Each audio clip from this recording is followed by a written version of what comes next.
শুরু করেছে দেশের পর্যটন স্পটগুলোতে। এই বিষয়ে আরো জানাতে কক্সবাজার সমুদ্র সৈকত থেকে যুক্ত হয়েছেন মন্তোষ বিদজ্ঞ, ঢাকার চিড়িয়াখানায় আছেন শাহিনুল ইসলাম সাগর, এছাড়াও আশুলিয়ার ফ্যান্টাসি কিংডম থেকে যুক্ত আছেন সহকর্মী সুমাইয়া রাত্রি। তবে শুরুতে আমরা যেতে চাই কক্সবাজারে মন্তোষ বিদজ্ঞের কাছে।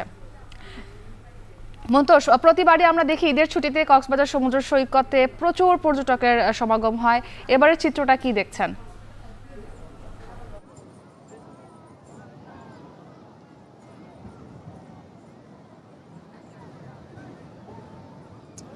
কোনো উৎসব উপলক্ষ এলেই আসলে কক্সবাজারে পর্যটকের সমাগম বাড়ে এবং আজকে সকাল থেকে আমরা দেখছি যে ক্রমেই পর্যটকের উপস্থিতি বেড়েছে এবং বেলা বাড়ার সাথে সাথে কিন্তু মানুষের উপস্থিতি অনেকটাই বেড়েছে। আমরা দেখছি যে এখন প্রচুর মানুষ সৈকতে আছেন। এখন যেহেতু ভাটার সময় চলছে এবং এই সময়টাতে পর্যটকদের সাগরে নামার ক্ষেত্রে কিছুটা বিধিনিষেধ আরোপ করা হয়েছে, তারপরেও আমরা দেখছি যে অনেক মানুষ কিন্তু এখানে সমুদ্র স্নান করছেন এবং নানাভাবে কিন্তু তারা এখানে আনন্দ উচ্ছ্বাসের সাথে পরিবারের সাথে সময়টা কাটাচ্ছেন। এবং আমরা দেখছি যে প্রিয়জনদের সাথে নিয়ে কিংবা পরিবারের যারা সদস্য রয়েছেন, বন্ধু বান্ধব রয়েছেন, তাদেরকে সাথে নিয়ে অনেকেই সৈকতে এসেছেন এবং তারা এখানে যে একটি ভালো পরিবেশে সময় কাটানো সেটি কিন্তু তারা এখানে বেশ উপভোগ করছেন। যেহেতু তাপপ্রবাহের কারণে গত মাস দুয়েক ধরে কিন্তু কক্সবাজার একটা অস্বস্তিকর পরিবেশ এখানে বিরাজ করেছে এবং সেই পরিস্থিতি কিছুটা গত কয়েকদিন ধরে যেহেতু মাঝে মধ্যেই বৃষ্টিপাত হচ্ছে এবং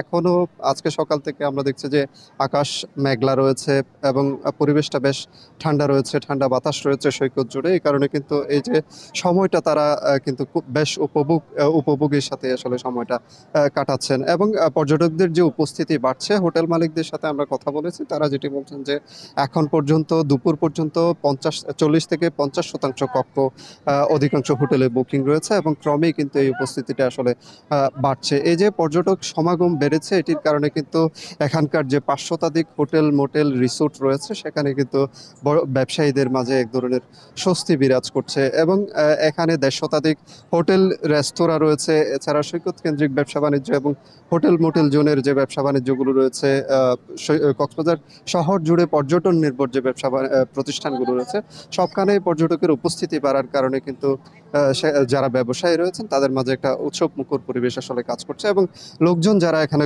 ঘোরাফেরা করছেন তারাও কিন্তু উৎসব মুখর পরিবেশে এখানে সময়টা কাটাচ্ছেন। এই ছিল কক্সবাজার সৈকত থেকে আমার কাছে সবশেষ। মন্তোষ বিদজ্ঞ, ধন্যবাদ আপনাকে। আমরা কক্সবাজার থেকে এবার ঢাকার চিড়িয়াখানার খবরাখবর জানবো। সাগর, আমরা প্রচুর দর্শনার্থীর ভিড় দেখতে পাচ্ছি এই মুহূর্তে চিড়িয়াখানায়। জানাবেন যে চিড়িয়াখানা কর্তৃপক্ষের সাথে কথা হয়েছে কিনা, এখন পর্যন্ত কত সংখ্যক দর্শনার্থীর সমাগম ঘটেছে চিড়িয়াখানায়?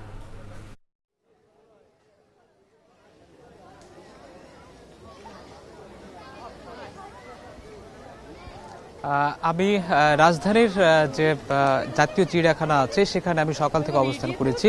আপনারা জানেন যে ঢাকার যে বিনোদন কেন্দ্রগুলো আছে তার মধ্যে অন্যতম একটি বিনোদন কেন্দ্র হচ্ছে রাজধানীর জাতীয় চিড়িয়াখানা, যেখানে ঈদের দিন দর্শনার্থীদের একটা ভিড় লক্ষ্য করা যায়। প্রতি বছরের মতো এই বছরও মানুষ তার পরিবার, বাচ্চাকে বা প্রিয়জন কিংবা বন্ধুবান্ধব নিয়ে এসে থাকেন। আজকেও তার ব্যতিক্রম নয়। যদিও কোরবানি করার পর অর্থাৎ গতকালের বিকেলেই দর্শনার্থীদের 15 থেকে 20 হাজার দর্শনার্থীদের ভিড় হয়েছিল এখানে। আজকে পরদিন অর্থাৎ ঈদের দ্বিতীয় দিনে সকাল 9টা থেকে এখন পর্যন্ত অর্থাৎ দুপুর 12টার আগ পর্যন্ত প্রায় 25,000 দর্শনার্থী চিড়িয়াখানার ভেতরে প্রবেশ করেছেন বলে এখানকার যিনি পরিচালক ছিলেন চিড়িয়াখানা তিনি আমাদেরকে জানিয়েছেন। মানুষ তার বাড়ির কাজ শেষ করে অর্থাৎ একটু যখন অবসর যাপনের সময় পেয়েছে তখনই কিন্তু মানুষ বিনোদন কেন্দ্রগুলোতে ভিড় করতে শুরু করেছে। ঈদের সময় বাচ্চাদের বায়না কিংবা পরিবারের বিশেষ মানুষের যে বায়না থাকে সেটিকে আসলে সেটি পূরণ করার লক্ষ্যেই কিন্তু চিড়িয়াখানাতে ভিড় করছেন। আমরা জাতীয় চিড়িয়াখানাতে যে জায়গাটাতে এখন আছি সেটি একটি প্রবেশ পথ পাড়ি দিয়েই কিন্তু এখানে নির্দিষ্ট অঞ্চল আছে, যে অঞ্চলে নির্দিষ্ট পশু বা প্রাণী সেগুলোতে রয়েছে। চিড়িয়াখানা 186 একরের জাতীয় চিড়িয়াখানার 186 একরের জাতীয় চিড়িয়াখানায় ৩২০০-র বেশি এখানে প্রাণী রয়েছে। এবার নতুন কোনো প্রাণী আসেনি, অর্থাৎ নতুন কোনো প্রাণী দর্শনার্থীদের সামনে আনা হয়নি বলে তারা আমাদেরকে জানিয়েছে।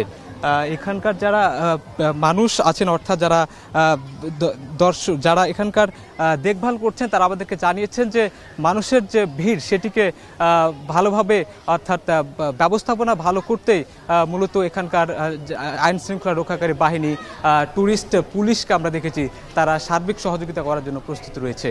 তো এর পরবর্তী সময়ে আজকে কত দর্শনার্থী প্রবেশ করেছে এসব নিয়ে পরবর্তীতে হয়তো আরও আমরা কথা বলার সুযোগ পাবো। তো এই ছিল জাতীয় চিড়িয়াখানা থেকে আমার সবশেষ তথ্য। সাগর, ধন্যবাদ যুক্ত হওয়ার জন্য। রাত্রি, আপনি এই মুহূর্তে আছেন ফ্যান্টাসি কিংডমে। জানাবেন যে প্রতি ঈদেই তো প্রচুর পর্যটকের সমাগম ঘটে এই থিম পার্কটিতে। এবার পর্যটকদের জন্য বিশেষ কোনো ছাড় রেখেছে কিনা কর্তৃপক্ষ, কোনো রাইডে বিশেষ কোনো বিনোদনের ব্যবস্থা রেখেছে কিনা সেখানে?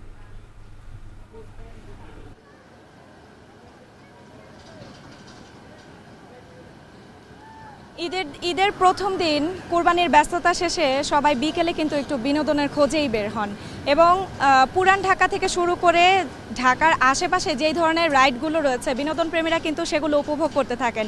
এবং ঈদের দ্বিতীয় দিনের কথা যদি বলি, ঈদের দ্বিতীয় দিন আশুলিয়ার যেই বিনোদন কেন্দ্রগুলো রয়েছে সেগুলোতেই কিন্তু দর্শনার্থীরা বেশি ভিড় জমান।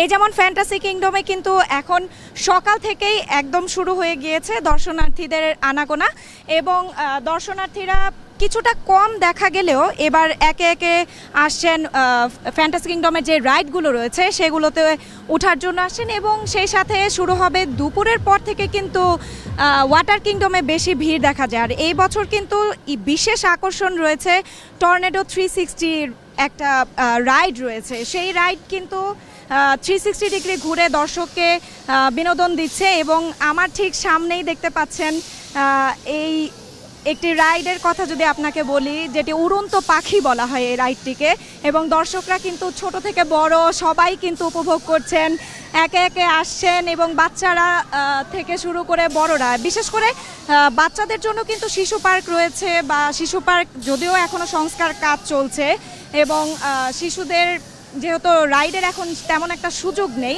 সেই ক্ষেত্রে তারা নন্দন পার্ক বা ফ্যান্টাসি কিংডমেই কিন্তু বেশি এসে ভিড় জমাচ্ছেন এই রাইডগুলোতে উপভোগ করার জন্য। এবং সেই সাথে যদি আরেকটু বলি, এবার ফ্যান্টাসি কিংডমে কিন্তু 3টি প্যাকেজ চলছে, ওয়াটার কিংডম, সাথে হচ্ছে রাইড এবং খাবার। এই 3টি প্যাকেজে 1500 টাকা করে টিকিটে সবাই দিচ্ছেন, এবং 1000 টাকারও একটি রয়েছে। এবং সেই সাথে যদি আরেকটু বলি, বিনোদন প্রেমীরা কিন্তু একে একে আসতে শুরু করেছেন।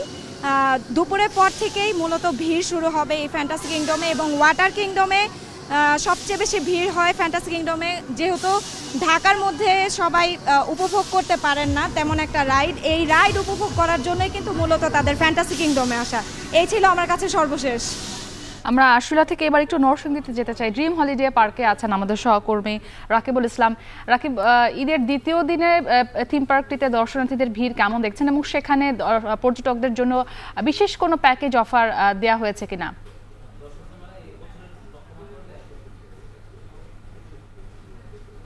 ঈদের দ্বিতীয় দিনে ঈদ আনন্দে মেতেছে নরসিংদীর অন্যতম বিনোদন কেন্দ্র ড্রিম হলিডে পার্ক। সকাল থেকে আমরা এখানে রয়েছি, যেমনটি আমরা দেখছি যে সকাল 9:30-এর দিকে ড্রিম হলিডে পার্কের মূল ফটক খুলে দেওয়া হয়েছে, এবং মূল ফটক খুলে দেওয়ার পরপরই কিন্তু সারিবদ্ধভাবে দর্শনার্থীরা পরিবার পরিজন নিয়ে এখানে প্রবেশ করছেন, এমনটাই আমরা দেখেছি। তো বেলা যত বেড়েছে পার্কে কিন্তু দর্শনার্থীর সংখ্যা ততই বেড়েছে, আমরা এমনটি দেখেছি। আসলে এমন দিনটার জন্য অনেকেই অপেক্ষা করেন, এমনটাই তারা বলছিলেন। যেহেতু গতকালকে ঈদের দিন ছিল, বিশেষ করে কুরবানি ঈদ ঘিরে নানা ধরনের ধর্মীয় আনুষ্ঠানিকতা থাকে দিনব্যাপী, যার কারণে ঈদের দিন ওইভাবে ঘোরাফেরাটা হয়ে ওঠে না, যার ফলে মূল চাপটা পড়ে আসলে ঈদের দ্বিতীয় দিনে। তো দর্শনার্থীদের সাথে আমি কথা বলেছি, তারা বলছিলেন যে এই মুহূর্তে আসলে চমৎকার আবহাওয়া বিরাজ করছে ড্রিম হলিডে পার্কে, যদিও কিছু বৈরী হাওয়া, আকাশে কিছুটা মেঘ দেখা যাচ্ছে, তারপরেও কিন্তু তারা সেটি মানিয়ে নিয়ে এই দিনটাকে উপভোগ করছেন, আনন্দ আয়োজনে মেতে উঠছেন, প্রিয়জনদেরকে নিয়ে তারা বিভিন্ন রাইড চড়ে উপভোগ করছেন। কর্তৃপক্ষের সাথে কথা বলে যেমনটি জানতে পেরেছি যে ড্রিম হলিডে পার্কে এবছর ঈদের দর্শনার্থীদের জন্য মোট 26টি রাইড উন্মুক্ত রাখা হয়েছে। সোয়ান বোট, রোলার কোস্টার, ভূতের বাড়ি, পদ্মা সেতু, স্কাই ট্রেন সহ নানাবিধ যেসব রাইড রয়েছে সেগুলো আসলে উন্মুক্ত রাখা হয়েছে। তো যদি এছাড়া প্রত্যেক দর্শনার্থীকে আসলে এই ড্রিম হলিডে পার্কে প্রবেশ করতে হলে জনপ্রতি গুনতে হচ্ছে 320 টাকা। এছাড়া ভেতরের যে 26টি রাইড রয়েছে প্রত্যেকটি রাইডের জন্য কিন্তু আলাদা আলাদা টাকা গুনতে হচ্ছে, অর্থাৎ সেগুলো শুরু হয়েছে 60 টাকা থেকে শুরু করে সর্বোচ্চ 350 টাকা পর্যন্ত। সব মিলিয়ে বলা যায় যে আসলে দর্শনার্থীরা বলছেন যে আজকের দিনটিকে তারা উপভোগ করছেন, স্মৃতির পাতাটাকে আরেকটু ভারী করার জন্য তারা আসলে প্রিয়জনদেরকে সাথে নিয়ে তারা এখানে এসছেন এবং প্রিয় মুহূর্তটিকে ক্যামেরা বন্দি করছেন। ড্রিম হলিডে পার্ক কর্তৃপক্ষ বলছে যে দেশি বিদেশি সকল ধরনের দর্শনার্থীর জন্য আসলে তারা সর্বোচ্চ নিরাপত্তার ব্যবস্থা করেছেন। এই ছিল নরসিংদী থেকে সবশেষ। রাকিব, ধন্যবাদ আপনাকে আমাদের সঙ্গে যুক্ত হওয়ার জন্য। রাজধানীর বিভিন্ন বিনোদন কেন্দ্র এবং পর্যটন স্পটগুলোতে বাড়তে শুরু করেছে পর্যটকদের ভিড়, সে বিস্তারিত জানাতে আমাদের সঙ্গে যুক্ত ছিলেন আমাদের সহকর্মীরা। আর সেই সাথে এখন ঢাকায় সময় হয়ে